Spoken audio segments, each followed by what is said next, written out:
रात को अक्सर खाना खाने के बाद अपने जहन में कैद कुछ जज्बातों को आजाद करने के लिए मैं कुछ दूर टहलने निकल आता हूँ रोज। दिन भर की बेचैनी को आखिर कब तक भला कोई इंसान अपने दिल में जगह दे।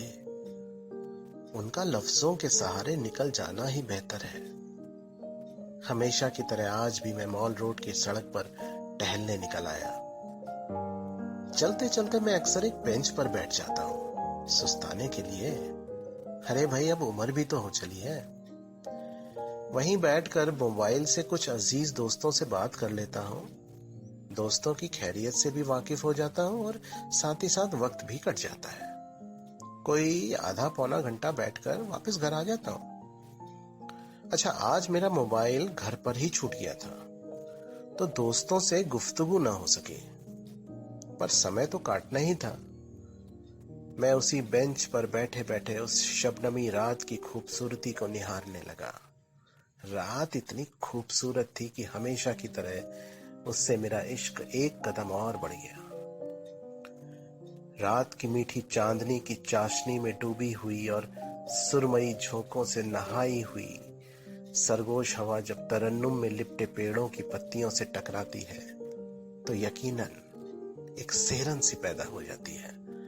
मानो कह रही हो, मैं चलती रहूं और तुम भी मेरे मदमस्त झोंकों के आगोश में आकर अपनी सुध-बुध होकर अपनी शाखों पर दीवानों की तरह झूमती रहो।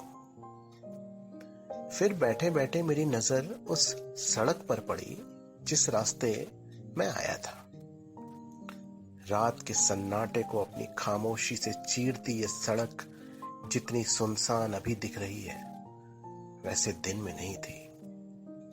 अभी तो ये सड़क कुछ अदद बेजार सी, कुछ मायूस सी जरूर दिख रही होगी, पर दिन में यही सड़क सैकड़ों की तादाद में गाड़ियों के शोर, लोगों की चहलकदमी, ठेलों रेहड़ियों की खटर पटर से गूंज रही थी। कितनी कहानियों के तारकोल इस सड़क पर उड़ेले गए थे आज ही। कुछ उम्मीदों का जन्म हुआ आज इसी सड़क पर, तो कितनी ही कहानियों ने आज अपना दम तोड़ा है इसी सड़क पर। यह सड़क चुपचाप सब कहानियों की गवाह बनती रही। बंटी के स्कूल का पहला दिन था आज। उसके माँ बाप कितनी खुशी के साथ बंटी को स्कूल की ड्रेस पहनाकर इसी सड़क से होकर गुजरे थे आज। उनके पास कोई गाड़ी वगैरह तो नहीं थी, तो पैदल ही चले जा रहे थे। बंटी की माँ उसको छाती से लगाए अपनी गोदी में लेकर जा रही थी और उसके पापा बंटी का बस्ता और पानी की बोतल लेकर जा रहे थे। यही सड़क बंटी की जिंदगी के पहले पड़ाव और उसके माँ बाप की खुशी के आंसू की गवाह बनी थी आज। अच्छा, आज अमित और पूजा की शादी भी तो थी। इसी सड़क पर बारात में कितनी खुशी से सभी नाच रहे थे। नाचते नाचते कुछ लोगों ने तो सड़क के तारखुल तक को खुरच दिया था, पर सड़क ने उनकी खुशी की खातिर सब कुछ हंसते हंसते सह लिया। गाड़ियों का जाम भी तो लग गया था इसी सड़क पर उस समय।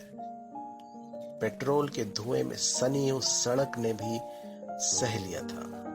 उनकी शादी में शरीक होकर इस सड़क ने भी यकीनन इन दोनों को अपनी मुबारकबाद भी दी है। आज तो सब कुछ अच्छा चल रहा था सुबह से, पर ये क्या, शाम होते होते एक बहुत दर्दनाक हादसा भी तो देखा है आज इसी सड़क ने। इसी सड़क के किनारे मुनिया और उसकी मां ने सब्जी तरकारी की रेहड़ी लगाई थी। सुबह से शाम तक तेज धूप में झुलस कर ही सही, पर कड़ी मेहनत से माँ बेटी ने घर की भिंडी, बैगन और नींबू बेचकर 2 पैसे जोड़ लिए थे। मुनिया का बापू कई दिनों से बीमार चल रहा था। उसकी दवाई का बंदोबस्त भी तो करना था। शाम होते होते रेहड़ी गल्ला समेटते हुए बस डॉक्टर बाबू के दवाखाने जाने की तैयारी कर रही थी दोनों, कि अचानक सड़क पार करते समय एक गाड़ी के नीचे आ गई मुनिया। भीड़ इकट्ठा हो गई उसके आसपास। सड़क पर खून में लथपथ पड़ी मुनिया के हाथ में 50 का नोट था और दूसरे हाथ में डॉक्टर बाबू का पर्चा। मुनिया ने इसी सड़क में आखिरी सांस ली थी आज ही।